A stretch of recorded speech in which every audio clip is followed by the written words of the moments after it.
Hi, and welcome back to Realistic Sustainability. Where the heck have we been? Seriously, been like 2 weeks since the last show, although it was a good show. I still like to go back to that one. I love having Rob and Kaylin on the same show. It's a blast. Curated culture, realistic sustainability, starting sustainability. We're going to certainly have to do that more often. But Nick and I haven't been on the air since. Not a bit. We've had a few things on Patreon, but nothing out on the show. What happened? That's kind of what this is about. No, we're not disappearing forever. And yes, we're coming back. But I want to explain it, not as an excuse, but kind of let you in on what's going on. And hopefully you'll have an understanding and you'll see where I'm coming from. Neither Nick or I are professional entertainers. We sometimes like to pretend we are, but we're not. It's not what we do for a living. Would we like to? I think Nick would love to. I think I'd struggle with it because I don't think I'm all that entertaining. Informational, yes. Entertaining, maybe not. But we don't have a big recording studio. What you see is some stuff I've got up in my basement here at Dabble. Nick just moved. He doesn't even have a place to record yet.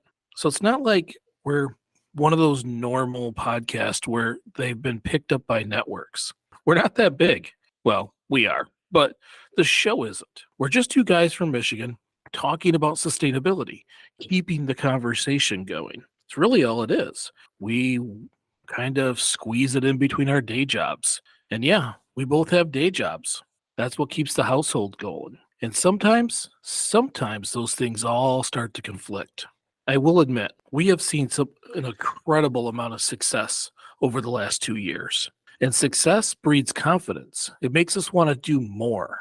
In just my life, since we've started this show in September of 2020, I've been promoted twice in my day job. The Edible Landscape Project has gotten so much attention. It's gone national and even international, allowing me opportunities to be a speaker and to help take that concept to more and more towns. Dabble is open, functioning, doing his job, and is already starting to become a place in the community where people who don't have a spot now do here at Dabble. Yeah, we rent it out and we do other things, but what it's really doing is giving a voice and a place for members in the community who might be disenfranchised or there's just nothing in town offered for them. Dabble now hosts those things, and I'm extremely excited and proud of that. Stemnetics is growing. It's not just on the north end of Flint, but also in California. Stemnetics is now in LA. So some of the work we do is getting to more and more kids in more places where those kids don't always get the same opportunities, just like on the north end of Flint. Also very proud of that. I've maintained my seats at the Chamber of Commerce, on their board, and on the Planning Commission here in Durant. And I still get the opportunity to have speeches or be able to talk to young budding politicians and or full political parties who have grabbed onto this do is greater than say narrative that we use here at Realistic Sustainability. I'm very proud of that. I love the fact that I can go talk to a politician and tell them they're not a leader yet. They have to be promoted by doing what they're supposed to do and not just saying it. That is a big deal to me because I think that a lot of things can change if politicians became leaders. So within that year, I have gotten a lot of professional things moving. And let's not forget, doing all of this while attempting to be a husband, father, brother, son, uncle, and some even say role model, which makes me blush a little. And that's just me. We haven't even talked about all the changes in Nick's life over the same period of time. I'm not saying that the show changed our life, but I will say it has certainly helped. It's helped us gain perspective on things we want to do and grab the nerve to chase them. And at times, give us the confidence to do so, which means we've started throwing more and more irons in the fire. But 2 weeks ago, not super proud to say it, but after chatting with some friends, I guess there's value in telling everybody, I hit a wall, and I hit it hard. I basically did nothing for 2 days, and I've even taken some days since then. In those 2 days, trying to relax, I ended up weeks behind in realistic sustainability, in preparation for Greening Your Life, the website, the Edible Landscape Project. I let a lot of my plants prepping for the Edible Landscape Project die. Too tired and lazy. I left my rolling cart of plants outside. They weren't fully weathered yet. I lost a ton of them. And that's a shame because what we do with the Edible Landscape Project is so important. And when I grow those, it saves us so much money to where we can do other things. And I kind of failed everybody on that one. I still couldn't rest. No matter how much I tried to get away from it, no matter how much I wanted to kind of forget everything and just let my mind relax, I couldn't. Emails piled up. There's still questions and comments in my email from realistic sustainability listeners that I haven't even responded to yet. I try to get to those as quickly as I can, and I know some of them have just been lost. And it kills me to think that there's someone out there waiting for a response from me who isn't going to get one because I've seemed to have lost some of these emails in the fray. Dabble emails piled up. The websites fell behind. If you go on to Green Your Life right now, year 3 of Edible Landscape is not caught up. The schedule on Dabble fell behind, leading to some people just not being able to go to some of the events because I didn't have it there so they could see that it was coming. Stemnetics fell behind. All of my projects suffered. I turned down speaking events because I just didn't want to do anything. I hit that wall. That same wall my mom always talks about. I just didn't have it in me to do my obligations those days. My new job is very taxing. I'm not afraid to say that. I've been promoted beyond my abilities, but I'm working hard to catch up. I'm building relationships with everybody around me to be able to do this job and do it well. I work hard to do so. And until I land a job in sustainability or my sustainability actions pay for my family's cost of living, I need to dedicate that time to that day job. My boss and our customers deserve the best from me. And I feel like every employee that relies on me should also get the best from me. And I'm not sure they have. Those kids in Flint waiting for STEM classes, they deserve that my team is well prepared, that the guidance I give that team is solid and that they are ready. Right now, they kind of carry the weight, which is why I nearly ended Dabble, Live Launch, and Greening Your Life over that period of time, which includes the podcast. And luckily for me, I have some amazing people around me.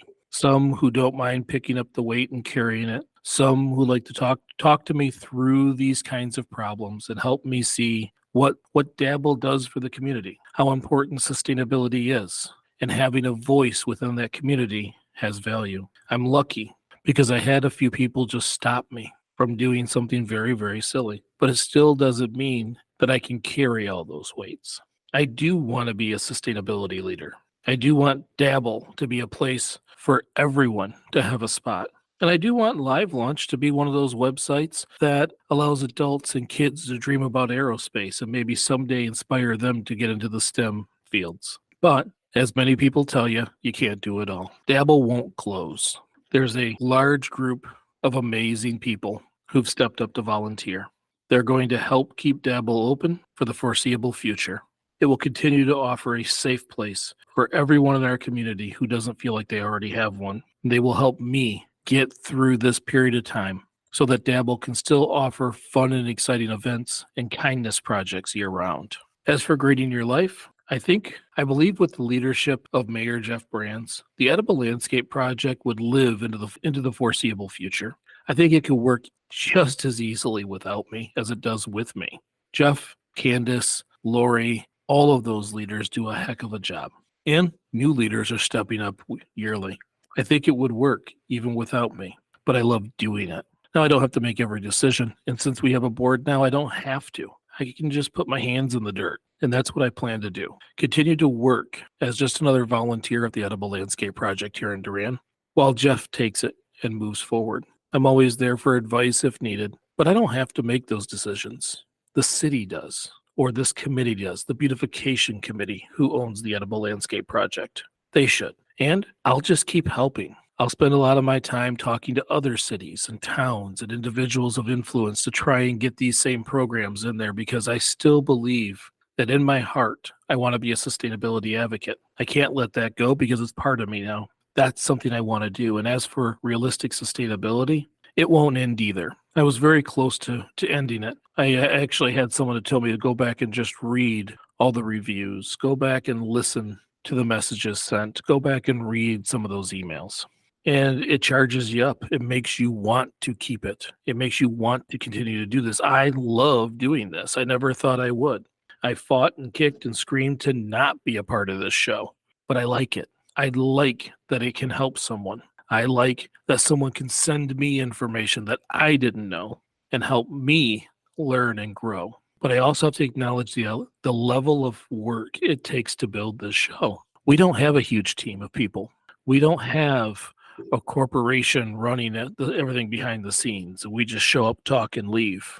In this show, I have to write, record, produce, and market every show. 8 shows per month. Yeah, 8. 4 of the fulls and 4 of the shorts. And at one point in my life, that was easy to do. Right now, it's a challenge.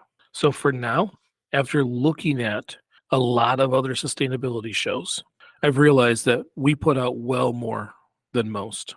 So for at least through the summer, we're going to reduce the amount of shows. 2 full shows a month and the occasional shorts as bonuses. When there's something to say, it will be said. But we won't be able to put out the same number of shows. I hope the quality increases. I hope that we still put out a show that everybody wants to listen to and share with their friends. That's the goal. And I fear that if we're hustling and throwing things together, garbage in, garbage out. And if that was the case, I'd quit. But I don't think we're going to do that. I think we're going to readjust and continue the same quality show we've been able to put on for 3.5 years. I still want to be able to do some videos. I still want to be able to tell the world about sustainability. And this will continue to be one of those avenues I do so. As I get better at my new job and as things start to settle down, as I calm down from my weekend of hitting a wall, some of these projects may get picked back up. Maybe we'll do more shows. Maybe we'll go back to the original model. But I have to function within a sustainable network of what I do. We have too many things, too many irons in the fire, and none of them we want to let go of. So I'll continue to do speaking engagements. I'll continue to build the GYL brand, pushing sustainability, education everywhere I can, networking and partnering with other sustainability experts. We will continue to do that work because I think it's important. And I think it's my future. This is my passion, what I love to do. I do like my job. I do enjoy working with the people I work with. But this is in my soul. Sustainability, children's education, and aerospace. And with that being said, the aerospace, that's going to be set aside.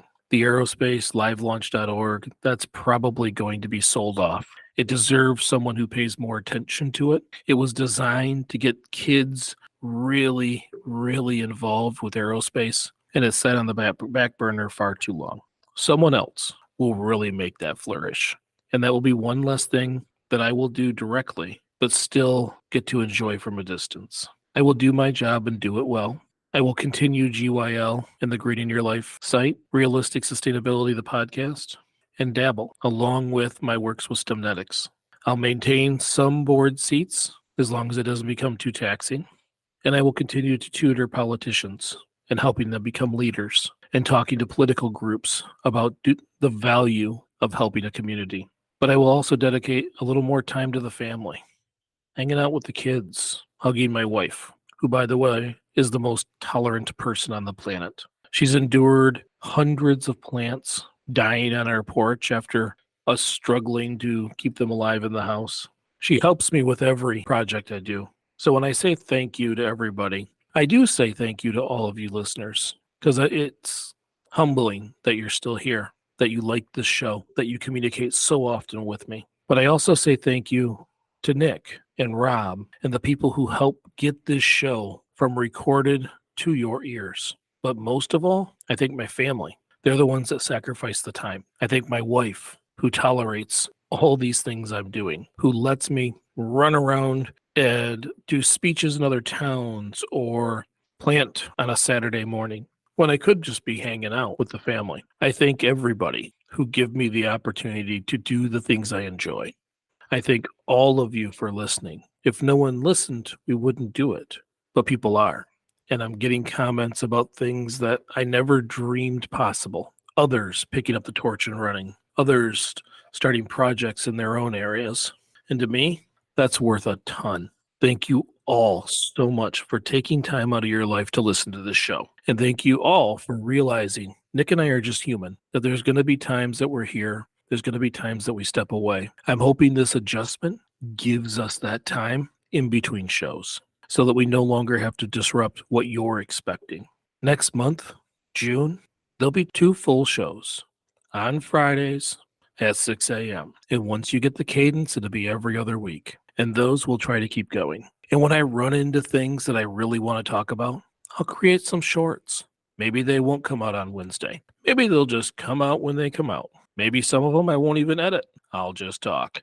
Who knows? We'll see where it goes. But again, thank you all for listening. And remember, we only get together each week to get a little bit better. That's what I'm hoping I did.